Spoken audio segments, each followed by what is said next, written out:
तो फ्रेंड्स, मेरा नाम है नासिर और स्वागत है आप सभी लोगों का विद्या आईएएस पाथ यूट्यूब चैनल में। सो फ्रेंड्स, आज हम बात करने वाले हैं चैप्टर ह्यूमन फिजियोलॉजी की। तो चैप्टर का नाम है human physiology. Human physiology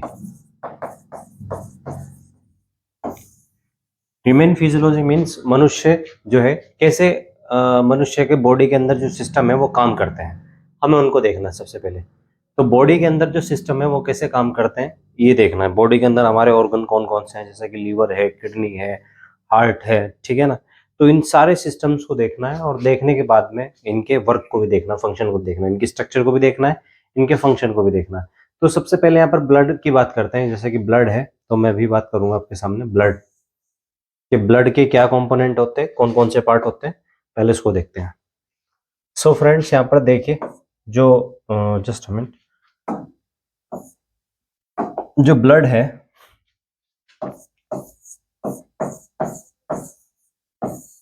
blood के आपके दो पार्ट्स होते हैं ब्लड में। एक होता है प्लाज्मा और एक होता है सेल्स। प्लाज्मा जो है ब्लड का वो 55% पार्ट है, जबकि सेल्स जो होता है वो 45% पार्ट होता है। ये 55% और ये 45% टोटल मिलकर हो जाता है 100%। अब यहाँ पर हमें देखना है कि जो प्लाज्मा है, प्लाज्मा में कौन कौन से कंपोनेंट होते हैं। प्लाज्मा में 92% वाटर पानी, 7% प्रोटीन, 7% प्रोटीन होता है, एंड 1% में अदर, 1% में अदर। सो आप ये देखिए फ्रेंड्स के प्लाज्मा के अंदर 92% वाटर है, यानी कि हम कह सकते हैं कि ब्लड में लगभग आधा पानी है हमारे ब्लड के अंदर। फिर ब्लड का जो दूसरा कंपोनेंट है, फिर प्रोटीन के अंदर अगर मैं बात करूं कौन कौन से प्रोटीन है, तो आपको कुछ खास प्रोटीन याद रखने पड़ेंगे, जैसे कि प्रोथ्रोम्बिन हो गया, प्रोथ्रोम्बिन, फाइब्रिनोजन प्रोटीन है, फाइब्रिनोजन, प्रोथ्रोम्बिन, फाइब्रिनोजन, ठीक है ना, इस तरह के प्रोटीन होते हैं, ठीक है ना। फिर सेल्स की बात करते हैं। तो अगर मैं सेल्स की बात करूं फ्रेंड्स, तो सेल्स जो है, जो कि ब्लड का 45% पार्ट बनाती है, ये तीन तरह की सेल्स होती हैं। एक होती है RBC, RBC red blood cells. दूसरी होती है डब्ल्यूबीसी व्हाइट ब्लड सेल, और तीसरी होती है प्लेटलेट्स, प्लेटलेट्स। आरबीसी, जिनको हम दूसरा नाम भी है इनका रेड ब्लड सेल्स, एरिथ्रोसाइट भी बोलते हैं, erythrocyte. And WBC white blood sales, जिसको ल्यूकोसाइट भी बोलते हैं, ल्यूकोसाइट। एंड प्लेटलेट्स, इनको थ्रोम्बोसाइट भी बोलते हैं, थ्रोम्बोसाइट। तो इनके बारे में देखना है। तो समझना क्या है फ्रेंड्स हमको, जो आरबीसी है ये मेल और फीमेल में इसका रेशियो बिल्कुल अलग होता है, और डब्ल्यूबीसी का जो रेशियो है वो एक जैसा रहता है मेल में भी और फीमेल में भी, और ऐसे ही प्लेटलेट के साथ भी रहता है। तो अब हम देखते हैं यहाँ पर इनकी परसेंटेज। सो अगर परसेंटेज की बात करें फ्रेंड्स, जो आरबीसी है, जैसे कि मैंने बात की आपसे कि मेल और फीमेल में इसका रेशियो अलग अलग होता है। मेल में ये होती है 50 से लगा के 55 लाख, 55 लाख पर क्यूब। पर क्यूब का मतलब होता है 1 लीटर, यानी कि हमारे 1 लीटर ब्लड में, एडल्ट की बात कर रहे हैं, 1 लीटर ब्लड में 50 से 55 लाख आरबीसी होती है। और फीमेल में कितनी होती है? फीमेल में 5 लाख कम कर लीजिए, तो 50 से 5 लाख कम करेंगे 55, और 55 से 5 लाख कम करेंगे तो 50, तो 45 से 50 लाख पर क्यूब, पर क्यूब, पर क्यूब मीन्स 1 लीटर में। तो 1 लीटर ब्लड में इतनी होती है। कम या ज्यादा होगी तो प्रॉब्लम होगी, जाहिर सी बात है, दिक्कत बनेगी। ल्यूकोसाइट जो होती है, डब्ल्यूबीसी व्हाइट ब्लड सेल्स, जो हमारी बॉडी में इम्यूनिटी सिस्टम के लिए रेस्पॉन्सिबल है, यानी कि हमारी बॉडी में कोई वायरस बैक्टीरिया अंदर गया, और बैक्टीरिया वायरस के अंदर जाने के बाद में जाहिर सी बात है वो अटैक करेगा हमारी बॉडी पर। तो हमारी बॉडी के अंदर भी उससे लड़ने के लिए एक ऐसी सेल्स होती है, पावरफुल सेल्स होती है, जो उसको अटैक को रोक लेती है उसके। वो यही होती है, वो व्हाइट ब्लड सेल्स ही। तो व्हाइट ब्लड सेल्स बेसिकली हमारी बॉडी में एंटीबॉडीज होती है जो रोगों के खिलाफ काम करती है, डिजीज के खिलाफ काम करती है, या फिर किसी वायरस की ग्रोथ को कम करती है, खत्म करती है, या फिर बैक्टीरिया की ग्रोथ को खत्म करती है। इस तरह के जो फॉरेन एजेंट्स होते हैं हमारी बॉडी में जो अटैक करते हैं और अटैक करने के बाद हमें नुकसान पहुंचाने की क्षमता रखते हैं, वो सभी जो है व्हाइट ब्लड सेल्स में वो सभी का फंक्शन, उनको मारने का फंक्शन या उनकी ग्रोथ को कम करने का फंक्शन व्हाइट ब्लड सेल्स का होता है। व्हाइट ब्लड सेल्स की जो संख्या होती है वो 4000 से लगा के 11000 पर क्यूब होती है। तो संख्या में तो कम है वो, यानी कि 4000 टू 11000, 4000 से 11000 आरबीसी, सॉरी डब्ल्यूबीसी हमारी बॉडी के अंदर है। एक क्वेश्चन ये बन जाता है दोस्तों, फ्रेंड्स, यहाँ पर एक क्वेश्चन आ जाता है एग्जाम में, ये आ जाता है कि what is the ratio of RBC and WBC. तो आरबीसी एंड डब्ल्यूबीसी का रेशियो क्या है? The ratio is simple. अगर हमारी बॉडी में 600 आरबीसी होगी तो एक डब्ल्यूबीसी होगी, ये बात आपको ध्यान रखनी है। 600 आरबीसी तो एक डब्ल्यूबीसी होगी। तो आरबीसी एंड डब्ल्यूबीसी का जो रेशियो है, मैं यहां पर लिख देता हूं पर, आरबीसी और डब्ल्यूबीसी का जो रेशियो है इस प्रकार से 600:1। तो यानी कि 600 RBC present inside a human body so that can only one WBC.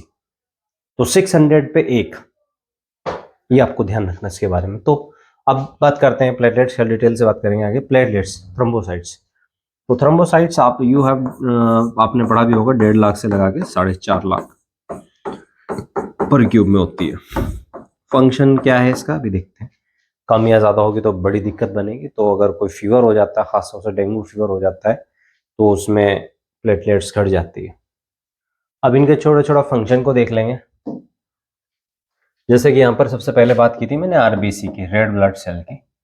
तो रेड ब्लड सेल्स अगर सपोज दैट वैसे क्या फंक्शन करती है, इसका फंक्शन क्या है मेनली?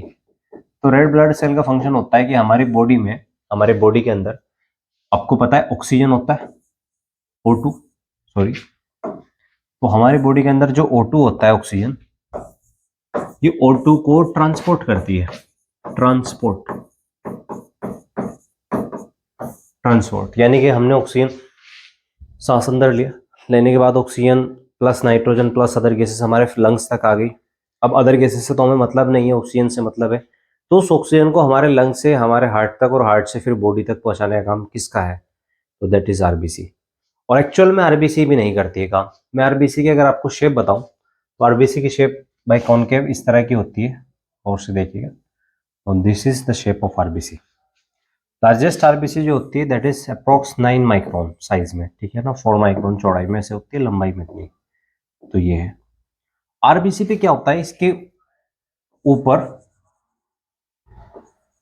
और नीचे दोनों साइड में क्या होता है, हीमोग्लोबिन लगा रहता है। शॉर्ट में एचबी कहते हैं, नाम है इसका haemoglobin. Haemoglobin haemoglobin. So friend, आपको समझना है कि इस पे हीमोग्लोबिन होता है, आरबीसी के ऊपर हीमोग्लोबिन होता है। अगर आरबीसी से हीमोग्लोबिन को हटा देंगे ना, तो वो आरबीसी गोस्ट आरबीसी कहलाएगी। गोस्ट आरबीसी, भूतिया आरबीसी। क्योंकि जब मान लीजिए हमारे शरीर में से अगर आत्मा को निकाल लिया जाए, तो शरीर क्या है? कुछ भी नहीं है। और आत्मा क्या है? आत्मा तो भूतिया है, घोस्ट है। तो इसी तरीके से घोस्ट आरबीसी कहते हैं, without haemoglobin RBC is called ghost RBC. तो ये भी समझना होता है। हीमोग्लोबिन क्या काम फंक्शन करता है, यहाँ पे बस हीमोग्लोबिन का फंक्शन समझेंगे तो इसको ऑटोमेटिकली समझ। एक हीमोग्लोबिन का मॉलिक्यूल 4 ऑक्सीजन के मॉलिक्यूल को कैरी करता है हमारी बॉडी के अंदर, 1 2 3 4। यानी कि एक हीमोग्लोबिन 4 ऑक्सीजन को हमारी बॉडी में ट्रांसपोर्ट करने की क्षमता रखता है, एक जगह से दूसरी जगह पर। एक हीमोग्लोबिन 4 ऑक्सीजन को, ये बात आपको ध्यान रखनी है। तो फंक्शन पता चल गया, एक तो आरबीसी को ट्रांसपोर्ट, ऑक्सीजन को ट्रांसपोर्ट करता है, हीमोग्लोबिन का मेन फंक्शन हो गया। हीमोग्लोबिन होता है किस पे? आरबीसी पे, रेड ब्लड सेल्स पे। तो that is the main function, ठीक है ना। फिर आरबीसी न्यूक्लिएटेड होती है, नॉन न्यूक्लिएटेड होती है, ये बात आपको पता होनी चाहिए। आरबीसी न्यूक्लिएटेड होती है, ठीक है ना, एंड नॉन न्यूक्लिएटेड होती है कैमल में, ऊंट के अंदर, ठीक है ना। उसके बाद में यहाँ पर बात करते हैं कि जो आरबीसी है, अगर इसकी संख्या कम हो जाए, मान लो बॉडी में आरबीसी की कमी हो जाए, आरबीसी घट जाए, तो इसको क्या बोलते हैं? आरबीसी के घटने को बोलते हैं anaemia. Anaemia, it is a kind of disease. बीमारी होती है एनीमिया, आपने सुना भी हो, खून की कमी बोल देते हैं, तो अगर ये घट जाता है ये हो जाता है एनीमिया। अक्सर क्या होता है, जो लोग हाई एल्टीट्यूड्स पे रहते हैं, ऊंचाइयों पे रहते हैं, तो जैसे शिमला में रहते हैं लोग, कश्मीर में रहते हैं, हाई एल्टीट्यूड्स पे रह रहे हैं, पहाड़ों में रह रहे हैं, तो वहां पर ऑटोमेटिकली क्या होता है कि उनकी आरबीसी बढ़ी हुई होती है, रेड ब्लड सेल्स बढ़ जाती है बॉडी की। क्यों बढ़ जाती है? क्योंकि ऑक्सीजन की वहां पर कमी होती है। जब ऑक्सीजन की कमी होगी तो बॉडी आरबीसी को ज्यादा बनाएगी, ताकि थोड़ा भी ऑक्सीजन मिले तो ज्यादा संख्या में हीमोग्लोबिन होगा, तो ज्यादा ऑक्सीजन को पकड़ के लाएंगे और बॉडी की नीड या रिक्वायरमेंट पूरी होती रहेगी। तो हाई एल्टीट्यूड्स यानी कि जो ऊंचे एरिया पे लोग रहते हैं, ठीक है ना, उनकी आरबीसी थोड़ी ज्यादा होती है नॉर्मली रहने वाले लोगों से। ठीक है, तो ये this is all about RBC. अब हम बात करते हैं रेड ब्लड सेल के अलावा व्हाइट ब्लड सेल की। व्हाइट ब्लड सेल डब्ल्यूबीसी, मैंने बताया it is responsible for the immunity of the body. तो एक तो इसके बारे में याद रखना, इट इज रेस्पॉन्सिबल फॉर, तो ये रेस्पॉन्सिबल है इम्यूनिटी के लिए। Immunity, what is immunity? Immunity होता है कि बॉडी में रोगों से लड़ने की एक क्षमता होती है, पावर होती है, power to fight with foreign agents, power to fight with bacteria, power to fight with virus. So इन चीजों से जो बाहर से बॉडी के अंदर आ रही है, जो नुकसान पहुंचा सकती है बॉडी को, उनसे लड़ने की पावर इनके अंदर होती है, तो उसे इम्यूनिटी बोलते हैं। अगर ये ना हो तो बहुत समस्या हो जाएगी बॉडी के अंदर, क्योंकि आपको नहीं पता शायद, या फिर पता भी हो, क्योंकि हम हजारों करोड़ों बैक्टीरिया से ग्रस्त होते हैं एवरीडे, हर रोज। ठीक है ना, हमारे आसपास इतने बैक्टीरिया होते हैं, बच नहीं सकते उनसे। इतने वायरस होते हैं, इतने जो है फंगस होते हैं, नुकसान देने वाले फॉरेन एजेंट्स बहुत सारे होते हैं, बॉडी में जाते रहते हैं, तो फिर उसको जाहिर सी बात है टैकल कर लेते हैं। डब्ल्यूबीसी दो तरह की होती है, ग्रेन्युलोसाइट और ए granulocyte.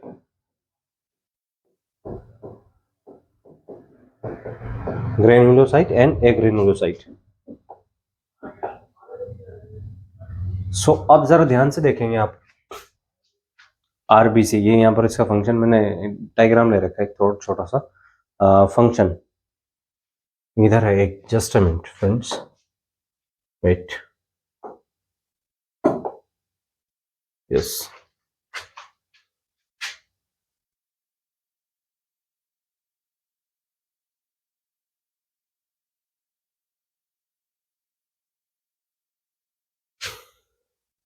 Okay,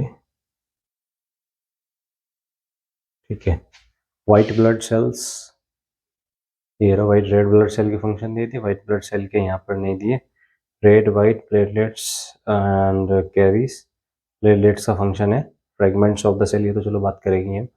white blood cell का क्या फंक्शन दिया है इसने? तो there is nothing about white blood cells, ठीक है, इधर तो नहीं दिया है। इधर फंक्शन किसका दिया है? Oxygen, water transport, carbon dioxide, urea mammals में, ठीक है, डबल सर्कुलेशन दे रखा है, नो। ठीक है, बस इतना ध्यान रखिएगा। व्हाइट ब्लड सेल्स ये रहा, देखो एंटीबॉडीज, एक तो सो व्हाइट ब्लड सेल्स जो है एंटीबॉडीज, जैसे कि मैंने बताया भी कि हमारी बॉडी में इम्यूनिटी का काम करती है, इम्यूनिटी का फंक्शन करती है एंटीबॉडीज। एंटीबॉडीज, BODIES, एंटीबॉडीज, रोगों से लड़ने की अक्षमता। और कुछ इसमें एंटीटॉक्सिन्स भी होते हैं, ठीक है ना, टॉक्सिन के खिलाफ जो काम करते हैं उन्हें बोलते हैं एंटीटॉक्सिन्स।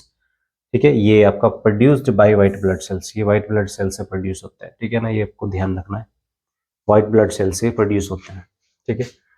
एंड नाउ अगर हम आगे देखें तो नोट्स पे आ जाते हैं। व्हाइट ब्लड सेल्स कौन कौन सी, कितनी सेल्स होती है व्हाइट ब्लड सेल्स में? इसमें neutrophil, eosinophil, basophil, lymphocyte, monocyte, ये सब होते हैं। N means neutrophil, E means eosinophil, B means basophil, L means lymphocyte, M means monocyte. इनके नाम याद रखना होता है, ठीक है ना। इम्यूनिटी के लिए रिस्पॉन्सिबल होता है व्हाइट ब्लड सेल्स, संख्या में 4000 से 11000 होता है, तो इतना आपको पता होना चाहिए, ठीक है। आगे चलते हैं व्हाइट ब्लड सेल्स के बाद में प्लेटलेट्स। प्लेटलेट्स, प्लेटलेट्स, तो प्लेटलेट्स जिसको हमने थ्रोम्बोसाइट भी कहा था, तो इसको ध्यान से देखेंगे। प्लेटलेट्स जो होते हैं 1-1.5 लाख इतने होते हैं। इसका मेन फंक्शन होता है, मेन फंक्शन ब्लड क्लॉटिंग का, ब्लड क्लॉटिंग। ब्लड क्लॉटिंग क्या है? मान लीजिए आपकी बॉडी पे कहीं पर कट लग गया, आपकी बॉडी की कोई सेल्स इस पे कोई कट लगा, यहाँ पर कट गई बॉडी। कटने के बाद में आप देखते क्या है, 5 से 10 मिनट बाद, after 5 to 10 minutes, blood flowing stop, blood flowing stop, blood का बहना बंद हो जाता है, ब्लड बहता ही नहीं। सो ये क्यों हुआ कि ब्लड की जो फ्लोइंग है, ब्लड जो बह रहा है वो रुक गया है? Why it's happening? ऐसा क्यों हुआ है? So it is because of platelets. Platelets क्या करते हैं, यहाँ पर फाइब्रिनोजन बना देती है, फाइब्रिनोजन ऐसे करके फाइब्रिनोजन यहाँ पर रुक जाती है, तो ब्लड जो है क्लॉट हो जाता है। तो यहाँ पर ब्लड की क्लॉटिंग करने का काम प्लेटलेट्स का है, ठीक है ना, ये आपको ध्यान रखना है। प्लेटलेट्स इस तरह का काम करती है, कैल्शियम, फाइब्रिन, इस तरह की चीजें मिलकर यहाँ पे फाइब्रिनोजन प्रोटीन बनाती है। फाइब्रिनोजन प्रोटीन से बनता है फाइब्रिन, और वो फाइब्रिन ब्लड को बहने से रोक देता है, ठीक है ना, ब्लड क्लॉटिंग में हेल्प करता है। सो ये प्लेटलेट हो गया, ठीक है ना। अब बात करते हैं डबल सर्कुलेशन, ठीक है ना, ये हार्ट की बात करते हैं पहले। हार्ट, आपको पता होगा ह्यूमन हार्ट जो होता है, it is about, it had 4 chamber, ठीक है ना। आपको पता होगा इसके कितने चैम्बर होते हैं? 4 चैम्बर होते हैं, ठीक है ना। ऊपर वाले जो है क्या कहलाते हैं? ऑट्रियम, और नीचे वाले क्या कहलाते हैं? Ventricle, atrium ventricle. तो right auricle, right ventricle, left auricle, left ventricle, right atrium, left atrium, right ventricle, left ventricle, ये होते हैं इसके हिस्से, ठीक है। इनमें क्या होता है? वॉल होती है, इसमें 3 और इसमें 2 होती है, इसे बोलते हैं बाइकप्सिड वॉल, बाइकप्सिड वॉल। सुना भी होगा भाई, इनके तो वॉल डली है, छल्ला डला है दिल में, तो यही खराब हो जाती है। और ये होती है ट्राइकप्सिड वॉल, ट्राइकप्सिड वॉल, यही वो छल्ला है जो तुमने सुना होगा कि किसी पेशेंट का खराब हो गया, ये डला है, ठीक है ना। तो अब यहाँ पर ये जो राइट ऑट्रियम है, यहाँ पर 2 बैटरी होती है, आपको ध्यान रखना है। इसके अंदर 2 बैटरीज होती हैं, नेचुरल बैटरी है, कुदरती, जो हार्ट को धड़काने का काम करती है। ऊपर वाली होती है pacemaker, pacemaker, and नीचे वाली होती है पेस सीटर, पेस सीटर। एक इसमें पेस मेकर हो गया, एक पेस सीटर हो गया। पेस मेकर का काम होता है दिल को 72 प्रति मिनट धड़काता है, 1 मिनट में 72 बार धड़काने का काम पेस मेकर का है। पेस सेटर का भी कुछ ऐसा ही फंक्शन है। पेस सेटर इमरजेंसी बैटरी है, पेस सेटर भी दिल को धड़काता ही है, लेकिन अप्रोक्स 35 पर मिनट, तो ये 35 प्रति मिनट धड़काता है दिल को, ठीक है ना, पेस सेटर, ठीक है, इसको बोलते हैं पेस सेटर, ठीक है। तो ये दोनों का फंक्शन आपको पता चल गया, ठीक है, क्या होता है, किस तरीके से होता है। एंड इसमें क्या होता है, आपको पता होना चाहिए, हार्ट के ऊपर 3 लेयर होती है, इसकी 3 लेयर होती है, 3 लेयर्स होती है। तो मैं यहाँ पे पहली बता रहा हूँ आपको। ऊपर वाली होती है, जो ऊपर वाली है फ्रंट, जो सबसे ऊपर है, उसको बोलते हैं एपिकॉर्डियम, एपिकॉर्डियम। बीच वाली को बोलते हैं मायोकॉर्डियम,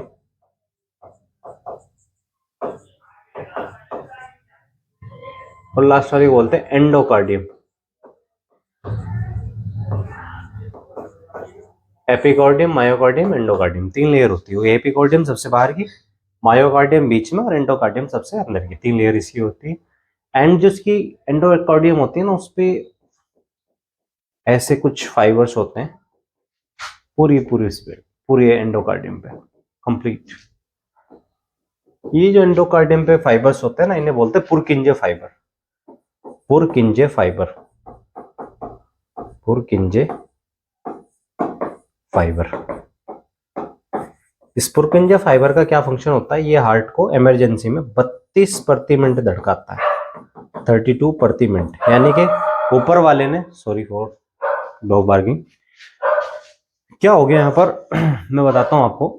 मान लो पेस मेकर तो ऊपर वाले ने हमें दिया ही है कि ये 72 पर मिनट धड़क रहा है, 72 प्रति मिनट धड़क रहा है। लेकिन मान लीजिए अगर कभी इमरजेंसी में ये फेल हो जाए, ये काम करना बंद कर जाए, ठीक है ना, पेस मेकर 72 प्रति मिनट जो धड़क रहा है, तो फिर ये मिलकर काम करेंगे, जैसे कि पेस सेटर हो गया, ये 35 प्रति मिनट धड़काएगा, और फिर पुरकिंजे फाइबर हो गया 32 प्रति मिनट धड़काएगा हार्ट को, ठीक है ना, ये आपको देखना है। सो अब देखते हैं हम यहाँ पर friend double circulation. Now we will see double circulation. ये हार्ट के बारे में हमने देख ही लिया। पुरकिंजे फाइबर इमरजेंसी में ये दोनों मिलकर, पुरकिंजे फाइबर प्लस पेससेटर दोनों मिलकर इमरजेंसी में हार्ट को, दिल को धड़काते रहते हैं हमारे, ठीक है ना, ये आपको ध्यान रखना है। अब हम थोड़ा सा देखेंगे डबल सर्कुलेशन क्या होता है। डबल सर्कुलेशन, डबल सर्कुलेशन, तो डबल सर्कुलेशन कैसे होगा इसे जरा ध्यान से देखेंगे डबल सर्कुलेशन को। तो यू विल सी, सबसे पहले यहां पर देखिएगा double circulation, circulation other circulatory systems. तो हमें तो अपना देखना है यहाँ पर ह्यूमन से, तो in human double circulatory system. तो सबसे पहले आपको समझना है कि ह्यूमन जो होता है उसमें 4 चैम्बर होते हैं हार्ट में। ह्यूमन हार्ट हैज 4 चैम्बर, तो you have to see. Okay, आपको पता होगा ह्यूमन हार्ट में 4 चैम्बर होते हैं, 2 ऊपर 2 नीचे, 4 चैम्बर हार्ट होता है हमारा। तो सबसे पहले क्या होता है कि ये लंग्स है ऊपर, लंग्स, ठीक है।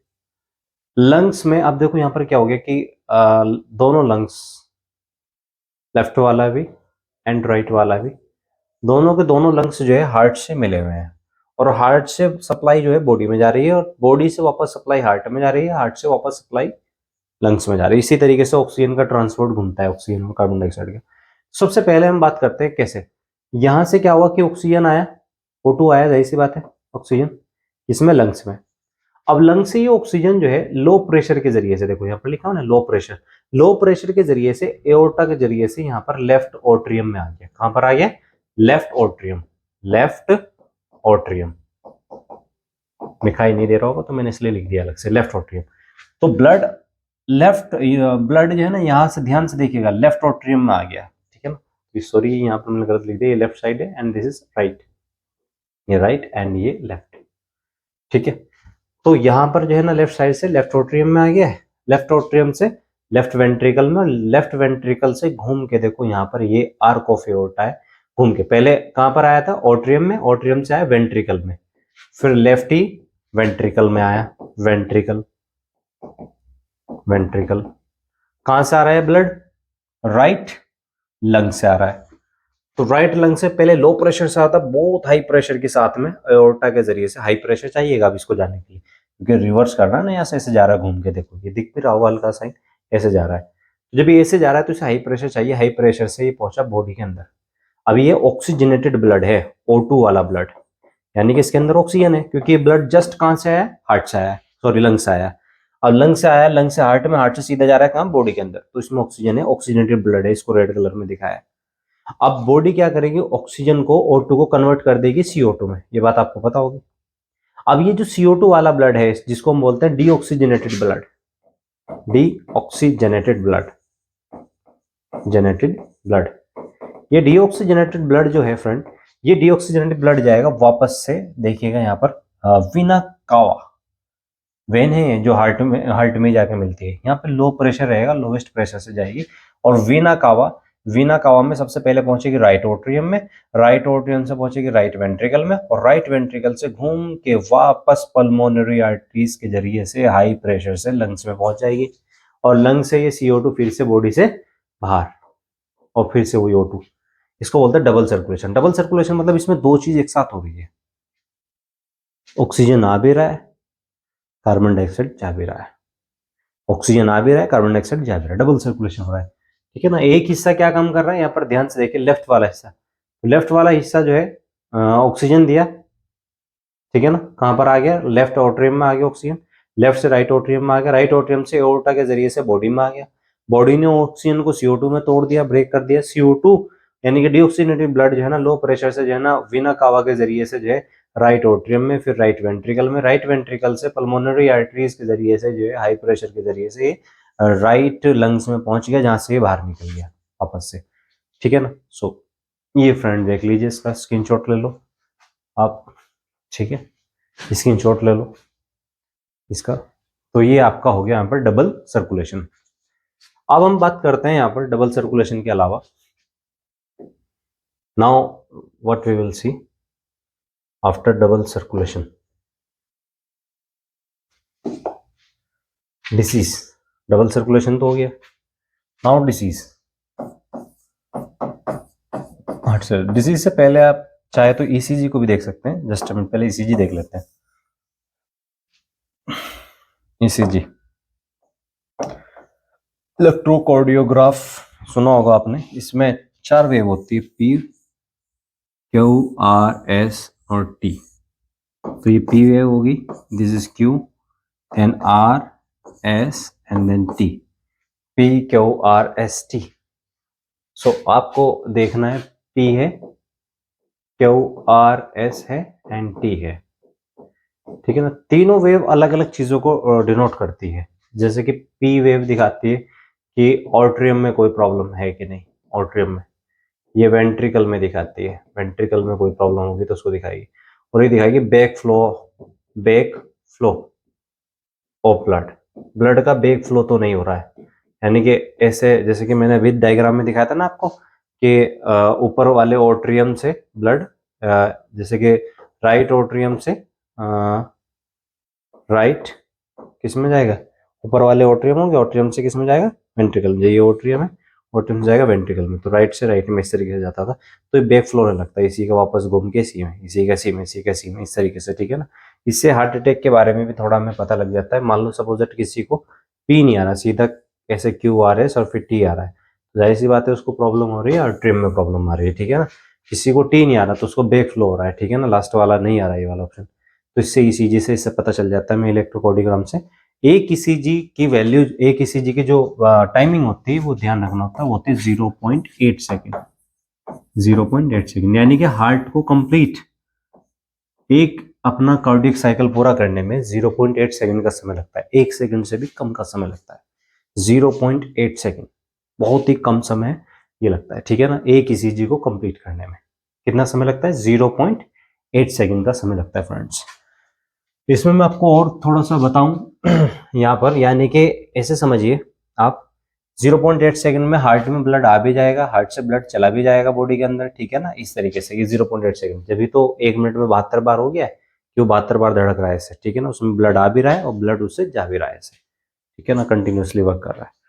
अब देखते हैं डिसीज, ठीक है ना, डिसीज के बारे में बात करते हैं। डिसीज, सबसे पहले तो हार्ट की एक फेमस डिसीज आपने सुना होगा, सबसे पहले ब्लड प्रेशर से रिलेटेड डिजीज देखते हैं। ब्लड भी क्योंकि हमने इसी में पढ़ा था, तो ब्लड प्रेशर आपको पता है कि ब्लड प्रेशर जो है, नॉर्मल वैल्यूज देख लेते हैं पहले। तो जो हमारा ब्लड प्रेशर है उसकी जो नॉर्मल वैल्यू होती है, नॉर्मल वैल्यू कितनी होती है ब्लड प्रेशर की, ये आपको पता होना चाहिए, या नहीं पता तो यहाँ पे दें। नॉर्मल वैल्यू, दो तरह का ब्लड होता है, सिस्टोलिक, सिस्टोलिक, सिस्टोलिक मतलब जो वेन्स के जरिए से बॉडी से ब्लड हार्ट में जा रहा है, सिस्टोलिक। और एक होता है डायस्टोलिक। डायस्टोलिक ब्लड क्या होता है, जो हार्ट से, आर्टरीज के जरिए से ब्लड हार्ट से बॉडी में जा रहा है। सिस्टोलिक की वैल्यू होती है 120 mmHg, मिलीमीटर मरकरी, और डायस्टोलिक की होती है 80 mmHg, मिलीमीटर मरकरी। ये नॉर्मल वैल्यूज है। अब मान लीजिए किसी इंसान का जो सिस्टोलिक है, बीमारी के फॉर्म में देखते हैं, वो बढ़ गया, 120 प्लस जा रहा है, 120 प्लस यानी कि अप्रॉक्स 140 प्लस समझ लीजिए, 140 प्लस चला गया सिस्टोलिक।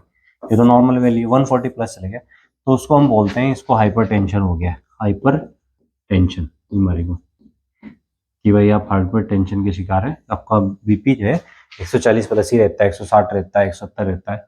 और किसी का मान लीजिए डायस्टोलिक, डायस्टोलिक नॉर्मली कितना होता है 80, वो जा रहा है 100 प्लस, तो फिर भी हम उसको हाइपरटेंशन ही कहेंगे। और दूसरी सिचुएशन ये है, मान लो किसी इंसान का जो सिस्टोलिक है वो घट रहा है, सिस्टोलिक नॉर्मल होना चाहिए था कितना 120, उसका जा रहा है 80 से भी कम या 70 जा रहा है, ठीक है ना। तो उसे बोल लेंगे हम आपको हाइपोटेंशन हो गया, हाइपोटेंशन, हाइपोटेंशन, हाइपोटेंशन। और मान लो सिस्टोलिक घटा है तो डायस्टोलिक भी घटेगा, ठीक है ना। तो बढ़ने वाले को हाइपरटेंशन और घटने वाले को हाइपोटेंशन। हाइपर बढ़ना, हाइपो घटना। तो किसी का ब्लड प्रेशर बढ़ता है, बीपी बढ़ता है, उसे हाइपरटेंशन बोलते हैं। किसी का ब्लड प्रेशर घटता है उसको हाइपोटेंशन बोलते हैं। तो ये तो ब्लड प्रेशर से रिलेटेड होगी, ठीक है ना, पहले। फिर उसके बाद में दूसरा, सेकंड ब्लड प्रेशर हो गया। फिर एक होती है कि हार्ट बीट फील इटसेल्फ, यानी कि अपने दिल की धड़कन खुद ही सुनाई देना। ऐसा भी हो जाता है कुछ लोगों को, अपने जो दिल की धड़कन है वो खुद ही सुनाई देती है, हार्ट बीट। तो इसको भी देख लेते हैं हम, heart beat, heart beat feel itself, feel itself, अपनी दिल की धड़कन खुद ही सुनाई देना। पाल्पिटेशन, क्या बोलते हैं इसको, पाल्पिटेशन। तो ये भी ध्यान रखना, पाल्पिटेशन क्या होता है। पाल्पिटेशन मतलब जब अपने दिल की धड़कन खुद ही सुनाई देने लगे, दैट इज पाल्पिटेशन। एक और आपको ध्यान रखना है कि जो हमारा हार्ट है, हार्ट की जो रेट है, हार्ट रेट या दिल की धड़कन जिसको बोलते हैं, हार्ट बीट भी कह देते हैं, नॉर्मल होती है 72 पर मिनट। अभी बात हुई हमारी 72 पर मिनट। लेकिन मान लो अगर किसी इंसान की 90 प्लस जाली, किसी की जो है ना घट रही है, मान लो जो है ना 50 है, 50 से भी कम हो रही है, तो इसको बोलते हैं, बढ़ने को बोलते हैं यहाँ पर ब्रेडिकॉर्डिया, ब्रेडिकॉर्डिया, और घटने को बोलते हैं ट्रेकिकॉर्डिया, कॉर्डिया, ट्रेकिकॉर्डिया, ब्रेडिकॉर्डिया। ये ध्यान रखना है आपको, ठीक है ना। तो ये भी है। उसके अलावा जो है आपका आपने और सुना होगा एंजाइना, एंजाइना। एंजाइना में क्या होता है कि हार्ट में पेन होगा, हार्ट में पेन होगा, स्टार्ट, दिल में दर्द होगा, एंड रिमूव फ्रॉम, और निकलेगा कहां से, remove from left hand, left hand, और खब्बे हाथ से निकलता हुआ महसूस होगा, यानी कि दिल का दर्द यहाँ से शुरू होगा और यहाँ से निकलता हुआ जो है महसूस देगा। अगर किसी के साथ में ऐसा हो रहा है कहीं आपके परिवार में, जानने के वो बताते हैं कि भाई यहाँ पे दिल हो रहा है, दर्द हो रहा है दिल में, और फिर हाथ में को निकलता हुआ, खब्बे हाथ में को निकलता हुआ महसूस दे रहा है, तो आप बताइए कि आप एंजाइना के शिकार हैं बीमारी के, एंड आप जो है डॉक्टर को दिखा लीजिए, क्योंकि it is a starting of heart attack, heart attack की शुरुआत होती है, ठीक है ना। तो स्टार्टिंग ऑफ हार्ट अटैक, ये क्या है, starting of heart attack, heart attack, heart attack की शुरुआत, ठीक है ना। बस ये ध्यान रखना आपको। एंड फिर उसके बाद में फोर्थ हार्ट अटैक क्या आता है, वो हार्ट फेलियर, जिसको आप बोलते हैं heart failure, FALIURE, heart failure, short में इसको MI भी बोल देते हैं, और साइंटिफिक नेम है मायोकार्डियल इन्फॉक्शन, मायोकार्डियल इन्फॉक्शन,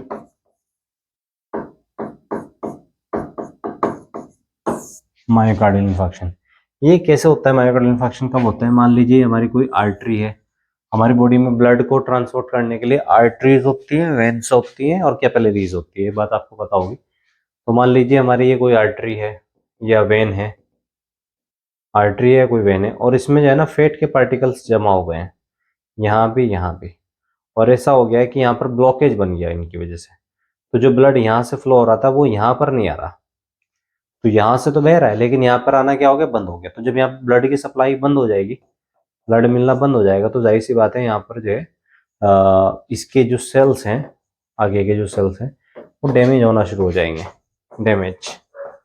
और जब ये सेल्स डैमेज होना शुरू हो जाएंगे तो इस चीज को ही बोलते हैं हार्ट अटैक, हार्ट अटैक, ठीक है ना। तो ये बहुत ही खतरनाक डिसीज होती है, इसमें एकदम इमीडिएट एक्शन लेना होता है, ये सब चीजें। तो फ्रेंड्स, आज की इस वीडियो में हमने सीखा, हमने देखा कि ब्लड, और ब्लड के अलावा जो है ना फिर ब्लड में कौन कौन से कंपोनेंट होते हैं ये भी डिस्कस कर लिया हमने, और सेल्स के टाइप्स डिस्कस कर लिए हैं, सेल्स से कौन कौन से कंपोनेंट क्या क्या फंक्शन करते हैं वो भी डिस्कस कर लिया हमने, हार्ट को डिस्कस कर लिया हमने, हार्ट के स्ट्रक्चर को डिस्कस कर लिया है, हार्ट के फंक्शन को, हार्ट का फंक्शन ब्लड को ट्रांसपोर्ट करना है, ब्लड को एक जगह से दूसरी जगह पहुंचाने का है, ये डिस्कस कर लिया हमने, ठीक है ना। फिर ब्लड कैसे कैसे ट्रांसपोर्ट होता है ये भी डिस्कस कर लिया हमने, ठीक है।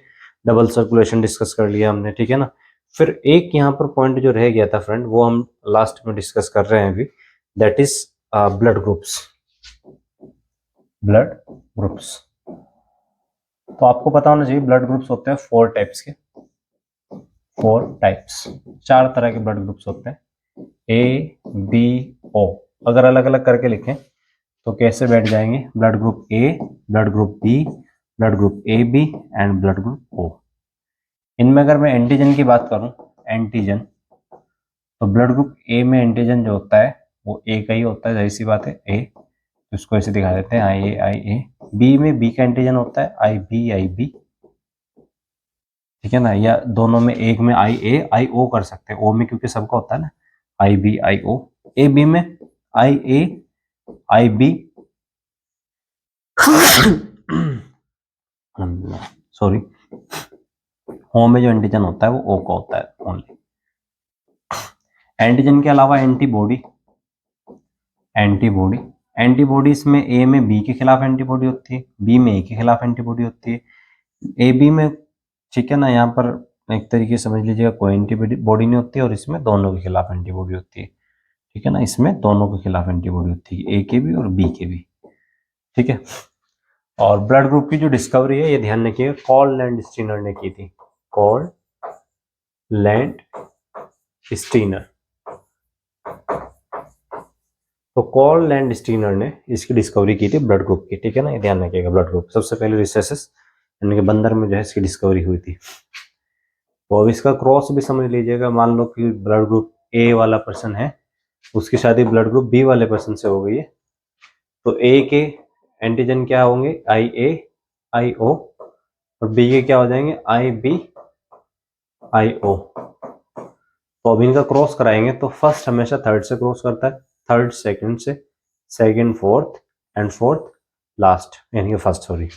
तो यहाँ पर देखिएगा आई ए गया कहाँ पर है, आई बी पे, आई ए आई बी, तो आई बी किसका हो गया है, आई ए बी ए बी का, तो यहाँ पर ब्लड ग्रुप बनेगा ए बी। फिर यहाँ पर देखिए आई ओ, तो यहाँ पर आई ओ ओ किसका है, ओ सिर्फ एक का ही है, दैट इज ओ, तो यहाँ पर ब्लड ग्रुप बन गया ओ।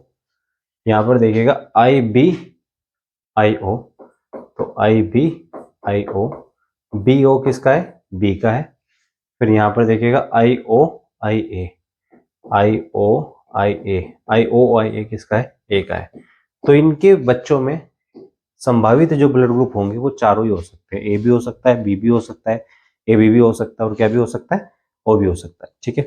थोड़ा सा ब्लड ग्रुप के बारे में और ये जान लीजिएगा कि जो ब्लड ग्रुप होते हैं, जो क्या होते हैं, ब्लड ग्रुप होते हैं, वो मैच करना बहुत जरूरी होता है। मान लो अगर किसी इंसान का ब्लड ग्रुप ए है तो वो ए को ही देगा, बी वाला बी को ही देगा, लेकिन यहाँ पर कुछ बात आपको नोट्स करनी है। ब्लड ग्रुप ओ जो होता है ना, ये यूनिवर्सल डोनर है, यूनिवर्सल डोनर, यूनिवर्सल डोनर यानी कि सबको ब्लड दे सकता है। और जो ए बी है ये यूनिवर्सल एक्सेप्टर है, यूनिवर्सल एक्सेप्टर यानी कि सबसे ब्लड ले सकता है, तो ये सबको डोनेट कर सकता है और ये सबसे ब्लड ले सकता है। ये दोनों आपको पॉइंट याद रखने पड़ेंगे ब्लड ग्रुप के बारे में, ठीक है। तो कौन कौन किससे ले सकता है ब्लड, ये भी देख लो। जो ए है वो ब्लड किससे ले सकता है, तो ए ब्लड ले सकता है ए से, ओ से, दे किसको सकता है, ए को और ए बी को। जिस तरह ब्लड ग्रुप बी है वो किससे ब्लड ले सकता है, तो बी ब्लड ले सकता है बी से, ओ से, और दे किसको सकता है, खुद बी को और ए बी को। इसी तरह ब्लड ग्रुप ए बी है, तो ब्लड ग्रुप ए बी किन किन से ब्लड ले सकता है, तो वो ए से भी ले सकता है, बी से भी ले सकता है, ए बी से भी ले सकता है और ओ से भी ले सकता है। यूनिवर्सल एक्सेप्टर है ना। और अगर देने की बात आ जाए तो देगा सिर्फ ए बी को, ले सकता है। सर ओ की अगर बात करें तो ओ ब्लड ग्रुप सिर्फ ओ से ही लेगा, और देने की बात आए तो ए को भी दे सकता है, बी को भी दे सकता है, ए बी को भी दे सकता है और ओ को भी दे सकता है। इसीलिए इसको कहते हैं यूनिवर्सल डोनर, एक्सेप्टर और डोनर। तो कौन ब्लड ग्रुप किससे ले सकता है ये भी मैंने आपको यहाँ पर दिखा दिया है। इसमें एक और पॉइंट आता है एंटीजन का, RH फैक्टर सुना होगा आपने, RH फैक्टर। तो RH फैक्टर जो होता है ये दो तरह का होता है, एक पॉजिटिव और एक निगेटिव। आपने सुना भी होगा कि ब्लड ग्रुप इस तरीके से होते हैं, जैसे कि किसी इंसान का ब्लड ग्रुप कहते हैं भाई बी पॉजिटिव आया मेरा, तो कोई कहता है भाई मेरा तो ओ निगेटिव आया। तो निगेटिव वाला यानी कि निगेटिव एंटीजन है और पॉजिटिव वाले में पॉजिटिव एंटीजन है। 95% लोगों का पॉजिटिव होता है एंटीजन इंडिया में, एंड 5% लोग ही ऐसे होते हैं जिनका निगेटिव होता है। इसमें समझने की बात यह है कि मान लो अगर पॉजिटिव पॉजिटिव की शादी हो रही है तो कोई दिक्कत नहीं, और पॉजिटिव निगेटिव की अगर शादी हो जाए इनकी तो पहला बच्चा तो उनका सही हो जाएगा, पहली संतान तो ठीक हो जाएगी, लेकिन दूसरी तीसरी चौथी आगे जितने भी होंगे बच्चे वो सब मरते रहेंगे एरिथ्रोब्लास्टोसिस की वजह से, क्योंकि एक दूसरे को जो है मैच नहीं कर पाएगा इनका ब्लड, ठीक है ना, एंटीबॉडी बना लेगा जिसकी वजह से एरिथ्रोब्लास्टोसिस हो जाएगा। सो फ्रेंड्स, ये आज हमारा जो है चैप्टर इसमें कंप्लीट हुआ है, ठीक है ना, यूनिट के अंदर ह्यूमन फिजियोलॉजी, हम यूनिट की बात कर रहे थे, ह्यूमन फिजियोलॉजी में हमने एक चैप्टर कंप्लीट कर लिया है, that is transport of blood, ठीक है ना, ब्लड का ट्रांसपोर्टेशन एंड ब्लड सर्कुलेशन दोनों कंप्लीट कर लिया हमने, साथ में कुछ चीज़ें और जो थी इसमें डिटेलिंग में वो भी कंप्लीट कर ली। सो आई होप आपको हमारा इनिशिएटिव्स जो है पसंद आ रहा होगा, हमारे वीडियोस पसंद आ रहे होंगे, ठीक है ना। अगर हमारे वीडियोस आपको पसंद आते हैं तो प्लीज़ चैनल को सब्सक्राइब करें, लाइक करें एंड शेयर करें अपने दोस्तों के साथ या रिलेटिव्स के साथ और सभी के साथ जिनके साथ भी आप शेयर कर सकते हैं, ठीक है ना। न्यू चैनल है, प्लीज़ विदाउट सब्सक्राइब करें ना जाइए, ठीक है ना। आपसे उम्मीद है आपको चैनल पसंद आ रहा होगा, और प्लीज़ हमें कमेंट में अपने सुझाव दीजिए, सजेशन दीजिए, क्योंकि अगर आप हमें बताएंगे कि इस टॉपिक के ऊपर वीडियो बनाइए, इस तरह से वीडियो बनाइए, तो उससे मुझे बहुत ही मदद मिलेगी। Thank you. जय हिंद।